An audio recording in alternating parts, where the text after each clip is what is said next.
जी, आज हम स्टार्ट करने लगे हैं एजुकेशनल फिलासफी। कोशिश करेंगे कि आज के दिन ही फिलासफी का लेक्चर हम कंप्लीट कर दें। पहला सवाल है हमारा, अकॉर्डिंग टू प्लेटो। प्लेटो के अकॉर्डिंग, पहले तो प्लेटो कौन था? ये आइडियलिज्म का बानी था। ठीक है। इसके नजदीक जो है वो आइडियाज आर रियल। क्या इसके नजदीक आइडियाज जो हैं रियल होते हैं, ये बात ठीक है? या आइडियाज आर नॉट रियलिटी, कि आइडियाज रियलिटी नहीं है, या आइडियाज डिपेंड्स अपॉन रियलिटी, या without reality ideas are nothing. क्योंकि ये आइडियलिज्म का बानी है और आइडियलिज्म वाले आइडियाज की बात करते हैं। और जो है ना, ये चूंकि अगेंस्ट आई है रियलिज्म के, जहां रियलिटी की बात होगी वहां ये उनकी मुखालफत करेंगे। तो आइडियाज आर रियल, ठीक है। आइडियाज आर नॉट रियलिटी, वो कहते हैं आइडियाज ही रियलिटी हैं। आइडियाज रियलिटी के ऊपर डिपेंड नहीं करते और रियलिटी के बगैर आइडियाज एग्जिस्ट नहीं करते, ऐसी बात भी नहीं है। ठीक है। सेकंड है इक्लेक्टिसिज्म। इक्लेक्टिसिज्म, इक्लेक्ट में नहीं होता है सिलेक्ट करना, इक्लेक्ट। इक्लेक्टिसिज्म एक टर्म है, mean burrowing belief from different philosophy. बिल्कुल आप ठीक कह रहे हैं। जब हम मुख्तलिफ फिलासफी से, फॉर एग्जाम्पल मैं कहता हूँ, मुझसे पूछा जाता है इंटरव्यू के अंदर कि आप जो है वो किस फिलासफी को मानने वाले हैं, तो मैं कहता हूँ कि मेरी अप्रोच जो है वो इक्लेक्टिसिज्म है। जहां से जो अच्छा लगता है ले लेता हूँ। रियलिज्म की मुझे फलां बात अच्छी लगती है कि वो साइंटिफिक मेथड को पसंद करते हैं। आइडियाज वाले जो आइडियलिज्म वाले रेवलेशन को जो है वो ऑथेंटिक मानते हैं, मैं इनको भी मानता हूँ। एसेंशियलिज्म वाले कोर नॉलेज की बात करते हैं, मैं वो भी करता हूँ। पैरेनिज्म वाले ओल्ड वैल्यूज को जो है ओल्ड इज गोल्ड की बात करते हैं, तो वो काफी चीजें हमें अपने आबाओ अजदाद से लेनी होती हैं, हम उसको भी मानते हैं। प्रैग्मैटिज्म जो है वो जदीद जो लर्निंग बाय डूइंग की बात करते हैं, ये भी हकीकत है कि नॉलेज वही है जो लर्निंग बाय डूइंग होता है, हम उसको भी मानते हैं। रिकंस्ट्रक्शनिज्म वाले जो है वो कहते हैं कि जो नया सिस्टम एक नया बनाना चाहिए, एक जेन्युइन सोसाइटी होनी चाहिए। हम भी कहते हैं कि सोसाइटी के अंदर जो है पुराना सिस्टम फरसुदा हो गया, उसको एक नए निज़ाम की जरूरत है। नेचरलिज्म वाले बच्चे को आज़ादी देते हैं, तो हम भी कहते हैं कि बच्चों को आज़ादी मिलनी चाहिए। यानी इसका मतलब जब आपसे इस तरह की बात की जाए, तो आप तमाम फिलासफीज को खुलासा बता के आप उनसे कह सकते हैं कि हमारी अप्रोच जो है वो एक्लेक्टिसिज्म वाली अप्रोच है, कि जहां से जो अच्छा लगता है वो हम ले ले लेते हैं। किसी एक फिलासफी के ऊपर पूरा हम 100% बिलीव नहीं करते। 556 76, ontology is the sub type of. इससे पहले बात हुई थी एक दिन ग्रुप के अंदर।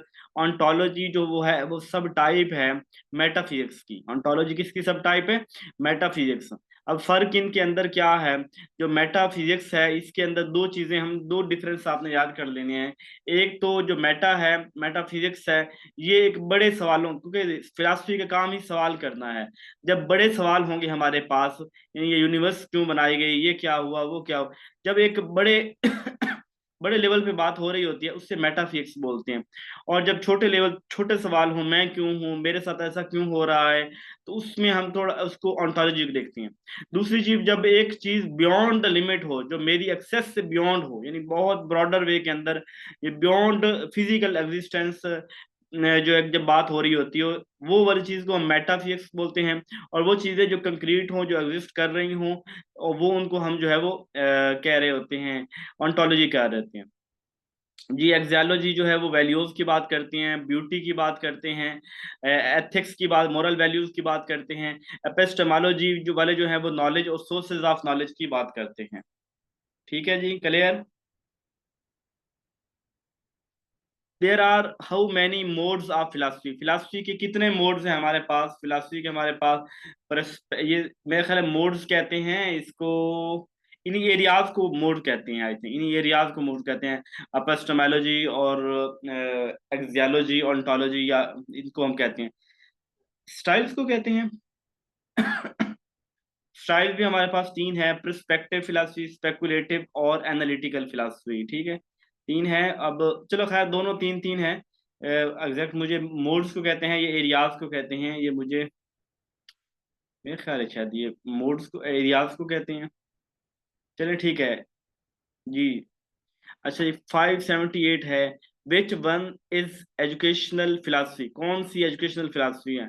हमारे पास चूंकि 9 फिलासफीज हैं, ठीक है, जिसमें आइडियलिज्म, रियलिज्म, नेचरलिज्म, पैनलिज्म, एसेंशियलिज्म, प्रॉग्मेटिज्म, प्रोग्रेसिविज्म, रिकंस्ट्रक्शनिज्म, ठीक है।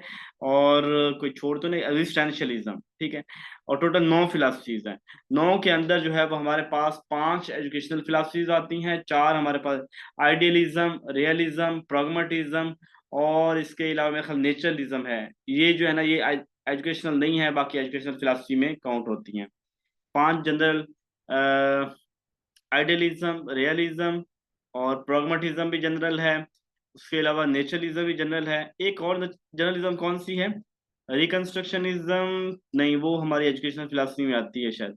और इसके अलावा पैनलिज्म, एसेंशियलिज्म, रिकंस्ट्रक्शनिज्म, और एक कौन कौन सी फिलासफी है? एसेंशियलिज्म तो ये हो गई ना। तो एक फिलासफी और कौन सी है जो हमारे पास, जिनके मैंने नाम दिए? एग्जिस्टेंशियलिज्म, ठीक है, ये एजुकेशनल नहीं है, ठीक।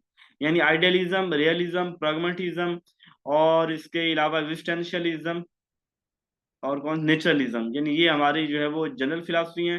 प्रोग्रेसिविज्म तो एजुकेशनल फिलासफी है, प्रोग्रेसिविज्म एजुकेशनल फिलासफी है, ठीक है। सबसे ज्यादा एजुकेशनल फिलासफी है प्रोग्रेसिविज्म। अच्छा जी। पर्सपेक्टिव फिलासफी डील्स विद, जी, ये इसके ऊपर अब सवाल एक आता है, मैं फिर इसके ऊपर बहस करता हूँ, ठीक है।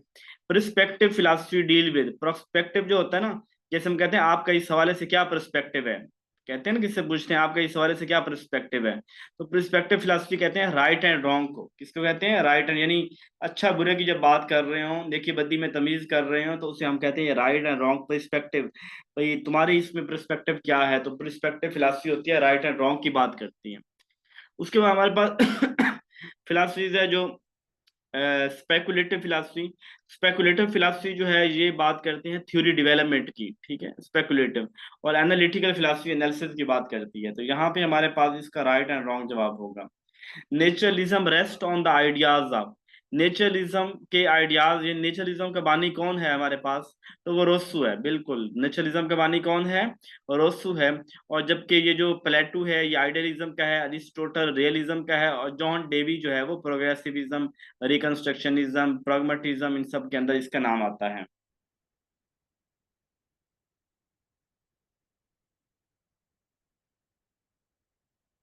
उसके बाद है knowledge comes through reasoning is guard, वो नॉलेज जो रीजनिंग से आता है। अब रीजनिंग कहाँ से आती है? दिमाग से आती है, रीजन देना, किसी चीज को लॉजिक देना। तो वो जो नॉलेज रीजनिंग से आता है उसे रैशनलिज्म कहते हैं, ठीक है, बिल्कुल ठीक कह रहे हैं आप। जो दिमाग से आता है। इंपीरिकल नॉलेज वो होता है जो तजर्बे से हासिल करते हैं। इंट्यूटिव वो होता है जो वजदान, इल्हाम, यकदम हमारे जहन के अंदर किसी का क्विक, किसी का आंसर आ जाना किसी चीज का। अथॉरिटी वो भी जिस शख्स की अथॉरिटी हो वो उसके नॉलेज जो मिले, यानी वो अथॉरिटी रखता है।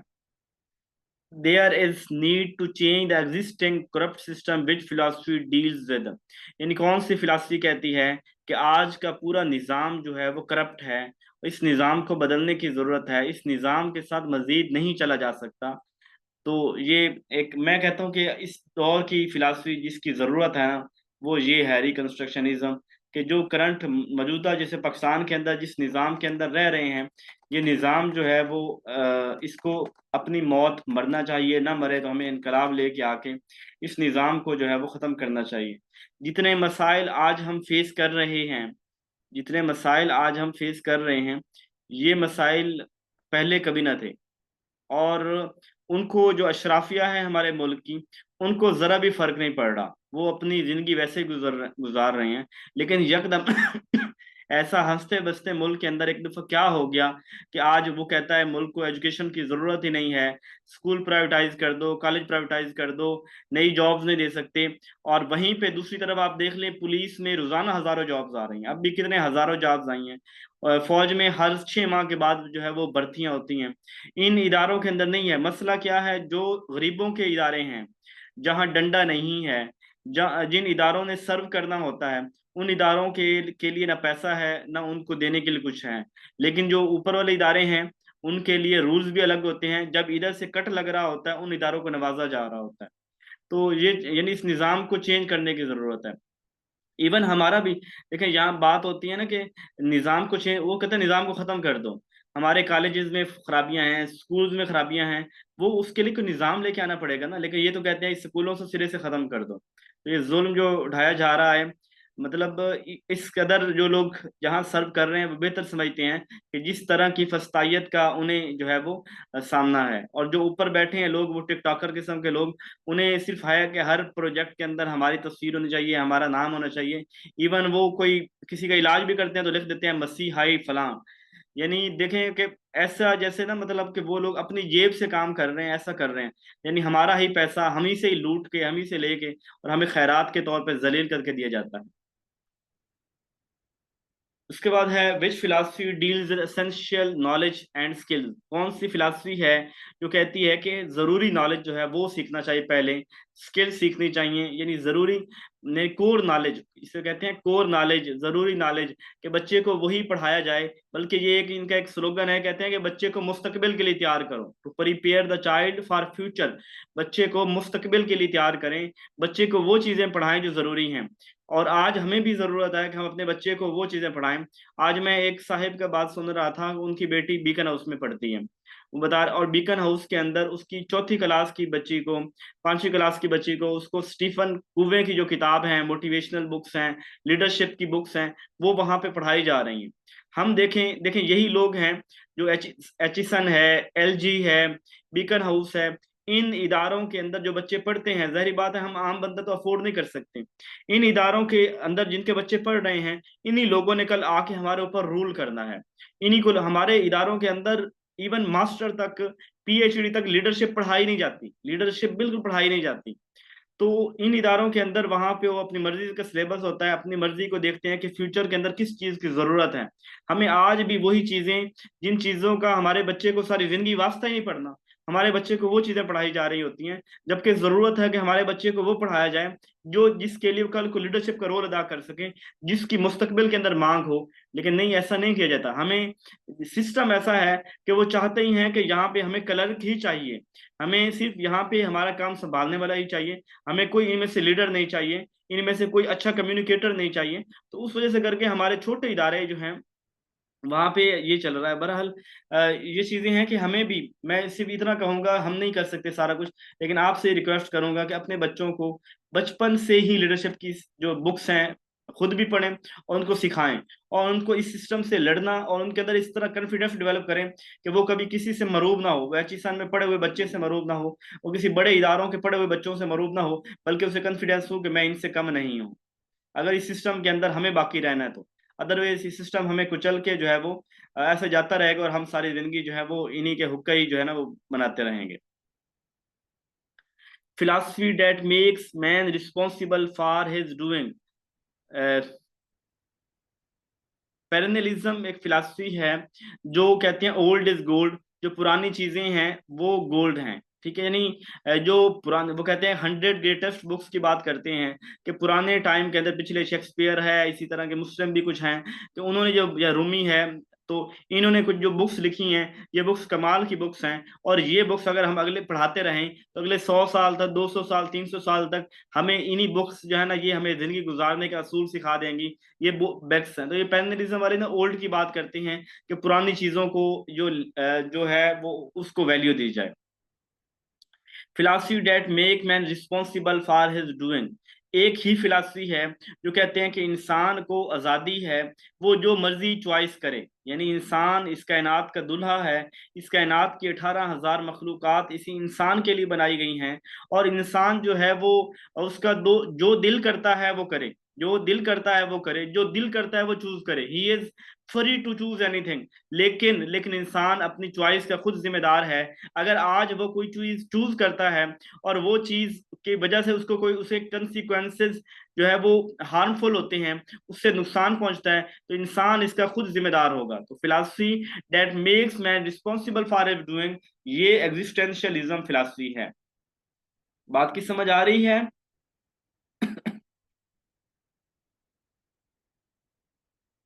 अच्छा। The school should have a democratic values which philosophy said that. कौन सी फिलासफी कहती है कि स्कूल जो है ना उसके अंदर डेमोक्रेटिक वैल्यूज होनी चाहिए, डेमोक्रेसी होनी चाहिए, जहां पे जो है वो सबकी राय को अहमियत दी जानी चाहिए। जी, इसका आंसर कुछ सी कह रहे हैं, कुछ डी कह रहे हैं।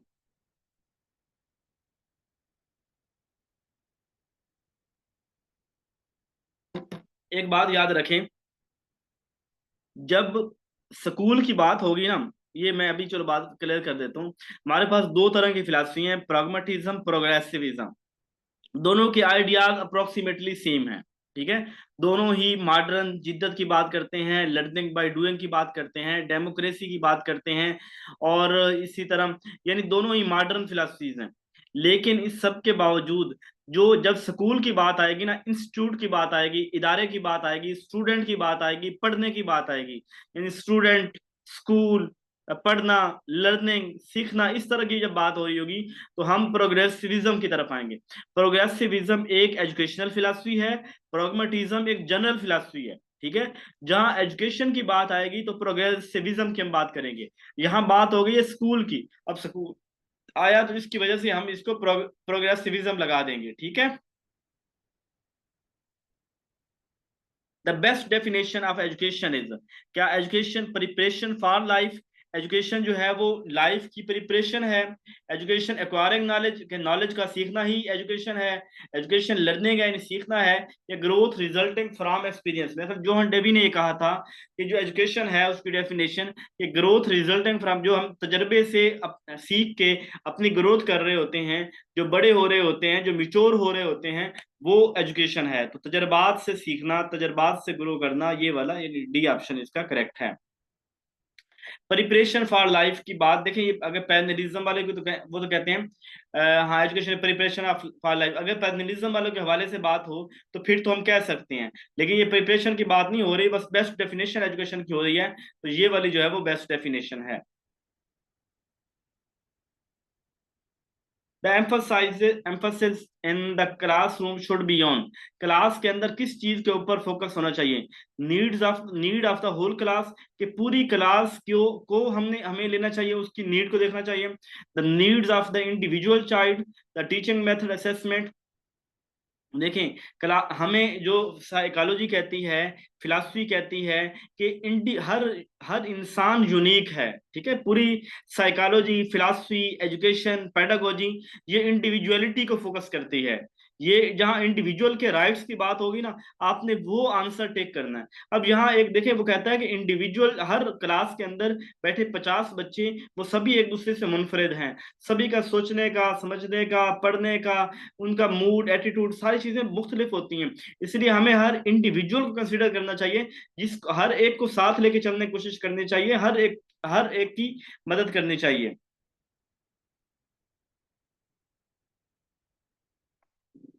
इन progressive education, text book is the only means of teaching, of learning, यानी सिर्फ टेक्स्ट बुक से पढ़ाई होती है। स्टैंडर्डाइज सिलेबस, ऐसा सिलेबस होना चाहिए पूरे मुल्क के अंदर एक ही सिलेबस हो, यानी स्टैंडर्डाइज्ड हो। ये नेचर ऑफ लर्निंग है सोशल, के जो लर्निंग की नेचर है वो सोशल होनी चाहिए, कि बच्चों को सोसाइटी से लर्न करना चाहिए, या ऑल ऑफ द अबव। जी, जो डी वाले हैं गलत कह रहे हैं। देखें, जो प्रोग्रेसिविज्म वाले हैं ना, ये तो कहते हैं लर्निंग बाय डूइंग की बात करते हैं। ये कहते हैं नॉलेज वही है जो तजर्बे से हासिल किया जाए। नॉलेज वही है जो हम जो है कहीं ना कहीं से सीख रहे होते हैं, लर्निंग बाय डूइंग कर रहे होते हैं। तो टेक्स्ट बुक की ये मुखालफत करते हैं। ये स्टैंडर्डाइज सिलेबस जो है उसकी स्टैंडर्डाइज से मुराद होता है कि सबके लिए एक जैसा। ये स्टैंडर्डाइज की बात नहीं करते, ये इंडिविजुअलिटी की बात करते हैं। The nature of learning is social, ये ठीक है कि ये बात करते हैं, ये यानी कि सोसाइटी से सीखना, सोशल की बात करना। एक सवाल आज मुझसे पूछा गया था, और कि सर कौन सी फिलॉसफी है जो को एजुकेशन को सपोर्ट करती है, तो दिए गए ऑप्शन में से को एजुकेशन को जो सपोर्ट करने वाली फिलॉसफी है वो प्रॉग्मेटिज्म है। वैसे तो अगर जनरली देखा जाए कि तो लर्निंग का ताल्लुक को एजुकेशन के साथ नहीं है। चाहे लड़की हो, लड़का हो, चाहे इकट्ठे पढ़ रहे हो, चाहे अलग पढ़ रहे हो, हर कोई सीख रहा होता है, जहां चाहे सीख रहा होता है। लेकिन जो है ना, वो जब आए ना, को एजुकेशन कौन सी सपोर्ट करती है, तो चूंकि सोशल की बात जो है ना, वो सोशल लर्निंग की बात प्रोग्रेसिविज्म वाले करते हैं। मॉडर्न भी फिलॉसफी है ये वाली, आज के दौर की भी है, तो इसलिए प्रैग्मेटिज्म जो है वो हम उसका क्लिक करते हैं।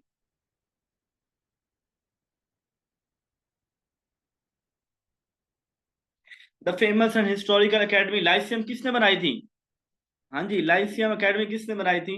अरिस्टोटल ने। लाइसियम एकेडमी अरिस्टोटल ने बनाई थी। इमाइल बुक किसने लिखी थी? इमाइल, इमाइल एक बुक है जो कि किसने लिखी थी? जी, रोसू ने लिखी थी। इसके अंदर ये नेचरलिज्म के अपने थॉट्स जो है वो बयान करता है, नेचरलिज्म के वालों की आइडियोलॉजी जो है वो बयान करता है। तो इमाइल बुक जो है वो रोसू ने लिखी थी।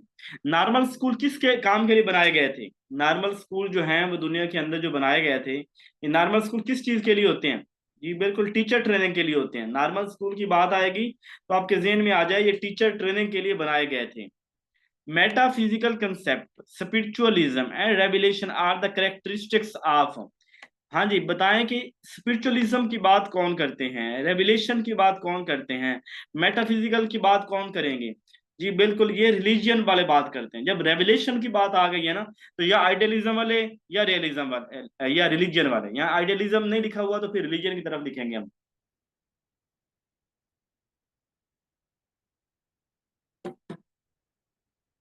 Teaching method focus on handling ideas through lecture, discussion and Sukrat dialogue. तो कौन सा मेथड है जो कहते हैं फोकस हैंडलिंग आइडियाज की बात करते हैं, यानी आइडियाज को डिस्कस किया जाए लेक्चर से, लेक्चर से, डिस्कशन से, या उसको सुक्रातिक डायलॉग से। तो ये वाले आइडियलिज्म वाले बात करते हैं। ठीक है, जब आइडियाज को डिस्कशन की बात हो रही है ना, फिर सुक्राटिक मेथड भी जो है वो भी आइडियलिज्म वालों का है, तो इस वजह से करके। सी वाले कौन कह रहे हैं? मैडम सजिदा शाह चेन, शाह शाह शाह सिहान शाह, बड़ा नाम है जी। तो एग्जिस्टेंशियलिज्म तो और फिलॉसफी है ना, वो तो उसके अंदर तो ये आइडियाज को डिस्कशन की बात नहीं होती ना, वो तो और चीज है। The method involved teaching for the mastery of fact in order to develop as understanding of nature law who rarely rely on such teaching method। हाँ जी, बताइए कि नेचर लॉ किसका कीवर्ड है? यानी जो कुदरत के कवानीन की बात करते हैं, वो फिलॉसफी जो फैक्ट की बात करती है। यानी ये आपको बताऊं, ये रियलिज्म वाले जो है ना, रियलिज्म वाले फैक्ट की बात करेंगे। ये फैक्ट जैसे पाकिस्तान 1947 में बना था, सूरज मशरक से निकलता है, वो फैक्ट चीजें, बात फैक्ट बातें जो अटल होती हैं, जो हकीकत होती हैं, जो फैक्ट्स के ऊपर मबनी होती हैं, जो डिजिट्स की सूरत में, न्यूमेरिकल सूरत में होती हैं, तो रियलिज्म वाले इसको मानते हैं। तो एक तो ये, दूसरी चीज है नेचर लॉ। सूरज मशरक से निकलता है, ये एक कुदरत का कानून है। एक 12 यानी दिन होता है तो रात भी होएगी। ठीक है, तो जो नेचर के कानून है, इनको जो है वो रियलिज्म वाले मानते हैं। नेचर लॉ और ये मास्टरी ऑफ, ये दोनों जो है वो नेचरलिज्म के कीवर्ड हैं, और रियलिज्म के, sorry. Who is the first exponent of pragmatism? यहाँ पे लिखे हुए तीन बंदे, तीनों ही प्रैग्मेटिज्म की फिलॉसफी देने वाले हैं। अब आपने बताना है कि इनमें से पहला बंदा कौन है, दूसरा कौन है, तीसरा कौन है। सबसे पहले जो प्रैग्मेटिज्म के ऊपर बात की थी, वो की थी चार्ल्स पायस ने। किसने की थी? चार्ल्स पायस ने। फिर उसके बाद दूसरे नंबर पे बात की थी विलियम जेम्स ने। किसने की थी? William James. और तीसरे नंबर पे बात की थी जॉन डेवी। ठीक है, चार्ल्स पायर्स, विलियम जेम्स और जॉन डेवी। और अगर प्रोग्रेसिविज्म में कहे तो फिर आपने पहले लगा देना है प्रोग्रेसिव जॉन डेवी को। अगर रिकंस्ट्रक्शनिज्म की बात करें तो उसका तो बानी ही जो है वो यही जॉन डेवी है। Who says education is life itself, not a preparation for life? पैनलिज्म वाले कहते हैं कि education is preparation for life. तो जबकि जो कहते हैं ये दूसरे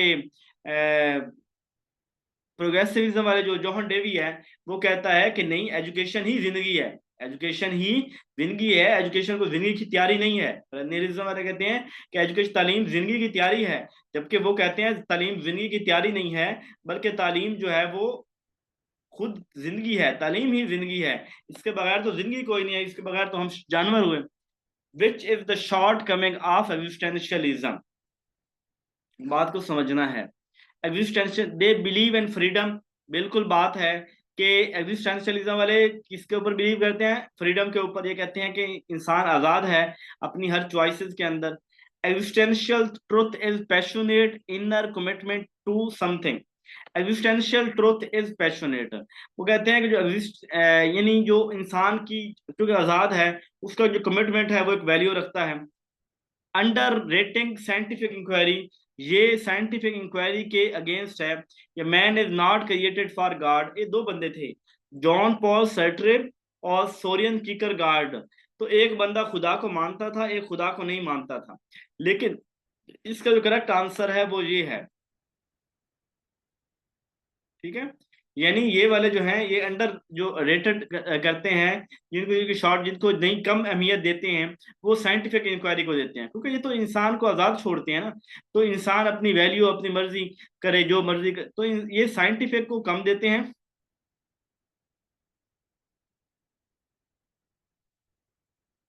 देखें तो खुदा के हवाले से है ना, एक ये बात ठीक है कि ये खुदा को नहीं मानते, लेकिन इनके दो बंदे थे, दोनों में से एक खुदा को मानता है, एक नहीं मानता, ठीक है। ये इनकी फिलासफी के अंदर प्रिंसिपल में लिखा होगा ये खुदा को क्या, लेकिन ये इसका शॉर्ट कमिंग नहीं है। ये जो ज्यादा कम वैल्यू देते हैं ना, वो साइंटिफिक इंक्वायरी को देते हैं। इसकी मैंने एक्सप्लेनेशन जो है वो यहाँ पे दे दी हुई है, आप इसको जो है वो पढ़ लीजिएगा, तो आपको पता चल जाएगा कि इसका ये आंसर जो है वो क्यों है, ठीक है।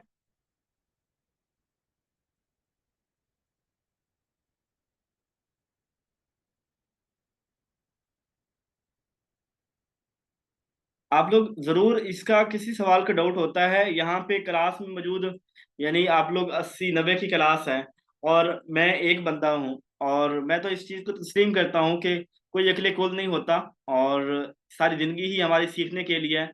रोजाना कुछ ना कुछ नया सीखने की कोशिश करते हैं, रोजाना चीजों को रिवाइज करते हैं।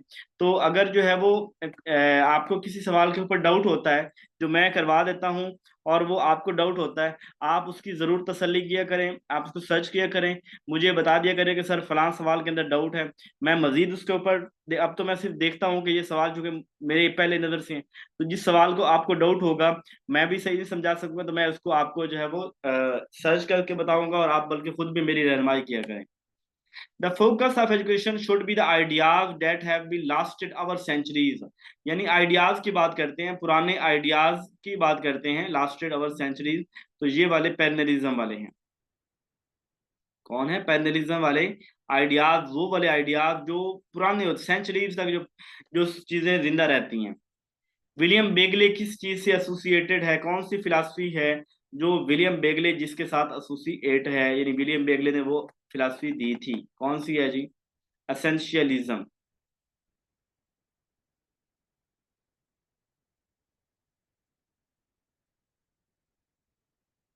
ठीक है।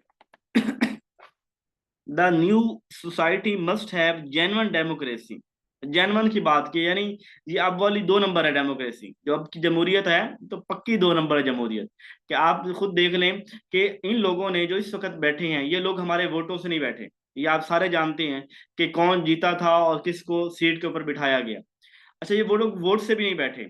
इन्हें पता है कि हम जो मर्जी करें, ना इन्होंने वोट इस पब्लिक ने हमें पहले दिए थे, ना पब्लिक ने हमें आइंदा वोट देने हैं। वो ये इस चीज को बखूबी वाकिफ है इन चीजों से, और उस वजह से करके अब इन इन लोगों का ये भी कोई पता नहीं कि जैसे इनके 5 साल मुकम्मल होंगे, ये अपनी असम्बली को भी 5 साल के एक्सटेंशन दे लेंगे कि हम जो है वो 10 साल जो है अगले यही हुकूमत चलेगी। तो इनके कुछ भी कहा जा सकता है, क्योंकि हम की एक मोनोपोली चल रही है, और जो जो सारे हैं स्टेक होल्डर। अब एक 8 सीटों वाला मौलवी साहब जो है फजल रहमान साहब, वो उसने इनको तिगनी का नाच नचवा दिया पिछले 2 दिनों के अंदर हुकूमत को। तो आप खुद देख लें कि इस सिस्टम में अगर फजल रहमान साहब भी उस सिस्टम का हिस्सा बन जाए, फिर पीछे क्या रह गया? यानी उनका जो दिल करेगा वो करेंगे, और वो कहेंगे आओ आप भी खाओ हम भी खाते हैं, सारे मिलके खाते हैं, इस मुल्क से हमें क्या लेना देना, ये हमारा तो सब कुछ बहर है, हमें इस मुल्क में क्या करना है। तो जब ये वाला कंसेप्ट होगा, तो फिर आप खुद यानी कि जेन्युइन डेमोक्रेसी नहीं है। डेमोक्रेसी जो है वो हमें जेन्युइन डेमोक्रेसी चाहिए, जो हकीकत में डेमोक्रेसी है, वो डेमोक्रेसी हमें चाहिए। ये कौन होगा? ये इसके जेन्युइन डेमोक्रेसी के बाद रिकंस्ट्रक्शनिज्म वाले करते हैं, ठीक है। कहते हैं कि जेन्युइन डेमोक्रेसी हो, और मेजर इंस्टीट्यूशन यानी कि दोबारा से चीजों को बदला जाए। ये सी ऑप्शन नहीं है, डी ऑप्शन है।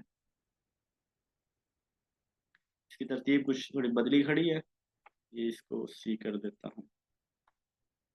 बात की समझ आ गई सबको? सवाल की समझ आ गई है? अच्छा जी। Beauty is appreciated, but inner beauty is given more weightage than the apparent beauty according to. यानी ब्यूटी जो है ना वो, लकद खलकनल इंसान फी आसनी तकवीम, कि हमने इंसान को जो है वो बड़ा ही आसन तख्लीक किया है, बड़ा प्यारा बनाया है। तो जो एक है जो सिर्फ बहरी जो जाहिरी ब्यूटी है, खुदा उसको भी पसंद करता है, खुदा को अच्छा लगता है कि एक मेरा बंदा जो है अपने आप को संवार के रखता है। लेकिन जो आपकी अंदरूनी ब्यूटी है वो भी बड़े मायने रखती है। अल्लाह के यहाँ आपका तकवा है, आपकी नीयत है, आपकी नीयत के ऊपर आपको रिवार्ड मिल जाता है। तो ये इस्लामिक फिलासफी इसकी बात करती है कि आपकी जाहिरी खूबसूरती भी अप्रिशिएटेड है, लेकिन इनर ब्यूटी जो है वो तो कमाल है, वो तो कमाल दर्जे पे है। Who believe that education is a process of man's adjustment to nature, to his fellow and the environment।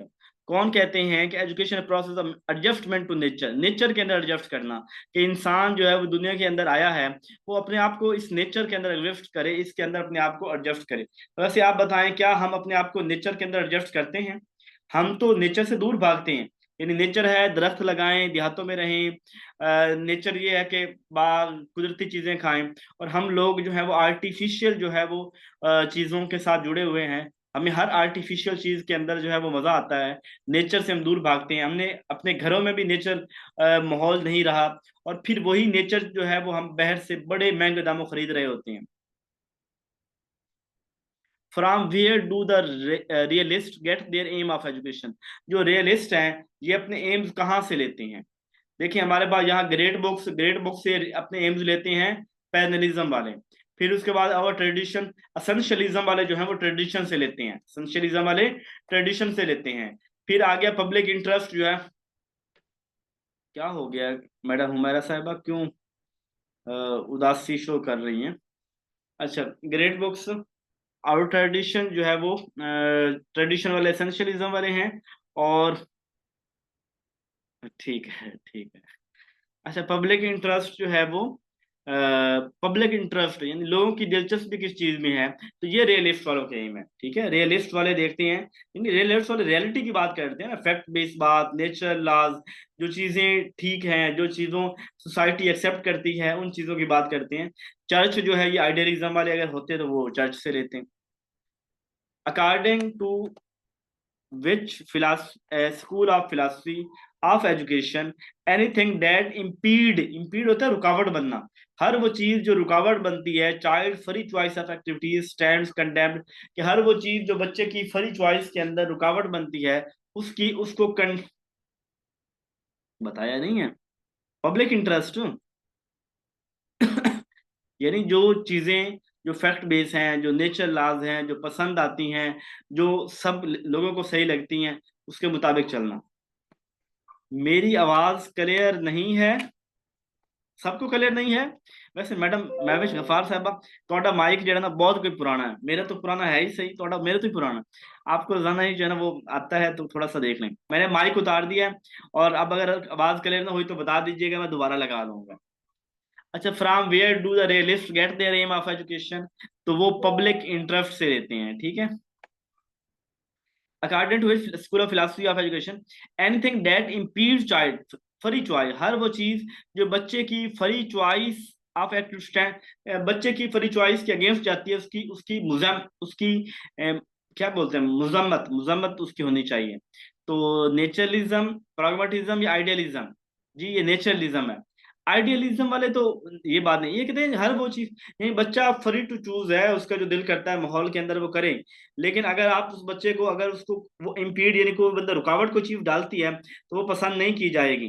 तो नेचरलिज्म वाले को पसंद नहीं की जाए। प्रैग्मेटिज्म वाले लर्निंग बाय डूइंग की बात करते हैं, लेकिन वो कहीं कहीं उसको जो है ना वो कुछ ना कुछ कर भी लेता है।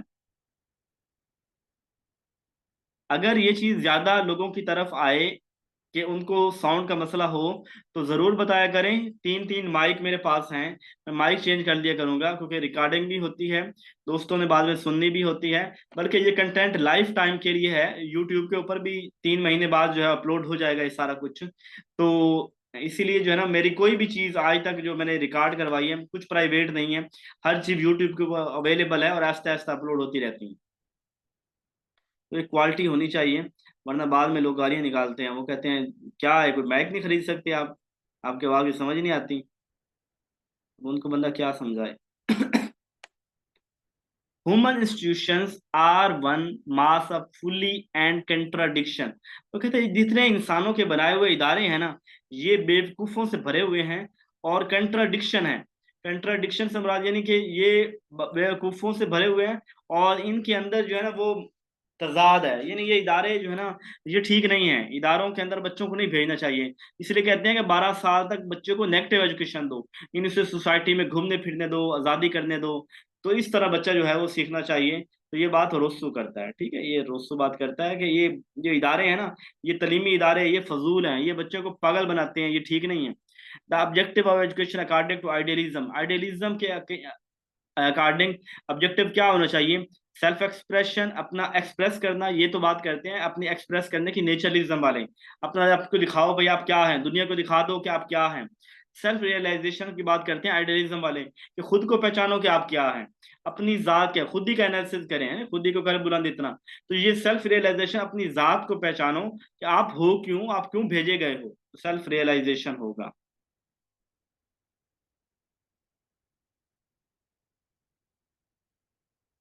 अच्छा जी, which school maintain that the main task of the educator is to put the education into a position of develop values for himself? इसका क्या आंसर होगा? Which school maintain that and the main task of educator is to put the education into a position to develop values for himself? Education को ऐसा बनाया जाए कि वो इंसान के लिए जो है ना वो वैल्यूज सेट कर दें, ठीक है। ये देखिए ना वो जो बात करते हैं ना एग्जिस्टेंशियलिज्म वाले, इंसान आज़ादी है, फ्री टू चूज है, लेकिन वो इस काबिल हो कि अपना अपनी रिस्पॉन्सिबल हो, कंसिक्वेंसेस का जिम्मेदार खुद होगा। और ऐसा करिकुलम ऐसा होना चाहिए कि वो उसको अपनी पहचान दे दे, उसके अंदर अच्छी वैल्यू डेवलप कर दे, ऐसी चीजें होनी चाहिए। तो ये वाले एग्जिस्टेंशियलिज्म वाले बात करते हैं, ये डी एग्जिस्टेंशियलिज्म वाले बात करते हैं। अभी जो है वो खत्म हो रही है वीडियो, तो आपने जो है वो 25 मिनट हुए हैं, 35 36 मिनट 36 37 मिनट पे आपने दोबारा ज्वाइन कर लेना है, ठीक है। 37